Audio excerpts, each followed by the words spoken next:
En esta audioclase nos gustaría reflexionar sobre una técnica complementaria en la administración del dibujo de la figura humana, el dibujo de sí mismo. El dibujo de sí mismo tiene como consigna pedirle al niño o adulto o adolescente evaluado que se dibuje a sí mismo. Puede administrarse primero el dibujo de la figura humana, luego el de la persona bajo la lluvia y tercero el dibujo de sí mismo.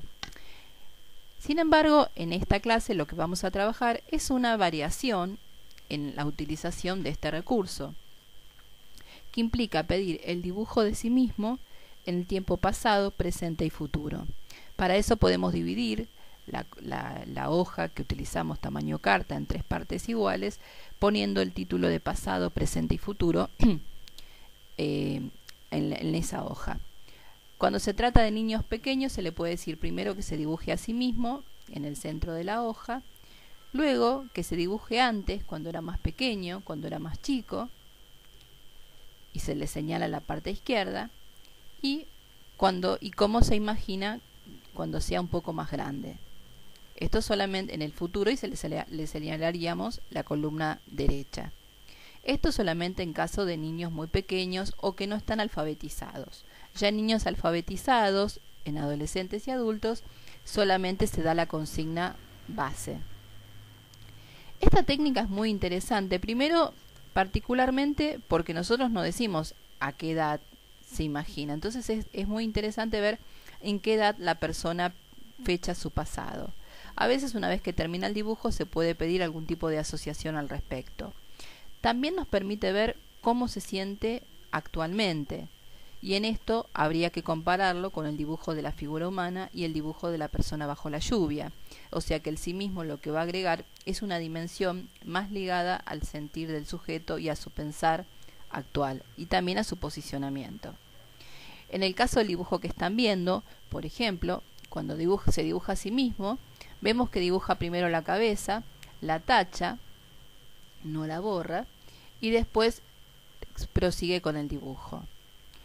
Fecha en el pasado a los 9 años, y el futuro no lo va muy lejano, ya que se trataba de un adolescente de 20 años, pero con un retraso mental significativo. Pero sin embargo se imagina dentro de 10 años y agrega un tercer elemento, una novia o pareja.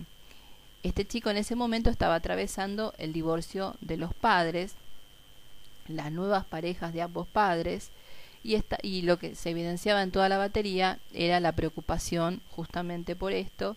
De hecho, en el test de la familia, por ejemplo, pone mi familia, tacha, y pone familia divorciada. No obstante, más allá del retraso mental que presentaba, podemos ver que hay una buena organización del dibujo. Más allá del estilo de trazo que presenta temblores, porque es importante comentarles que el retraso mental que tenía este joven se debía a una enfermedad neurológica que había afectado el desarrollo de su cerebelo. Por eso también estaba afectado todo lo que tenía que ver con el tema del movimiento. Para complementar, sumamos este segundo dibujo en la misma serie que en esa sesión había trabajado, y podemos ver cómo sigue insistiendo en el tema de la pareja y también el sentimiento de presión ambiental y sus temores. En la frase dice: ni loco suelto al amor de mi vida, aunque haya viento. Podemos ver cómo dibuja como perdiendo y tratando de sostener a ese otro. Esto también habla de sus dependencias emocionales, ya que el otro siempre estaba incluido en todo su discurso. Proponemos, para analizar esta técnica y ya para finalizar esta clase, 5 variables de análisis. La primera es el tratamiento gráfico, ver cómo trata a su sí mismo a lo largo del tiempo, en una secuencia temporal, pasado, presente y futuro. La segunda, el tamaño dado. Acá podemos ver, por ejemplo, cómo se ajustaba el tamaño de más pequeño a tamaño actual y un poquitito más grande.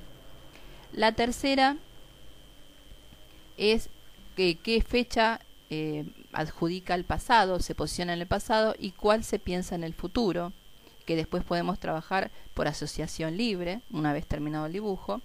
Y la quinta eje de trabajo u observación tiene que ver con ver el tratamiento de las figuras, el grado de completud, si comparten o no el mismo eje. En este caso, el dibujo anterior tenía un eje horizontal creciente y ascendente, con lo cual también habla de esta en positivo, digamos, de esta progresión del joven hacia el futuro.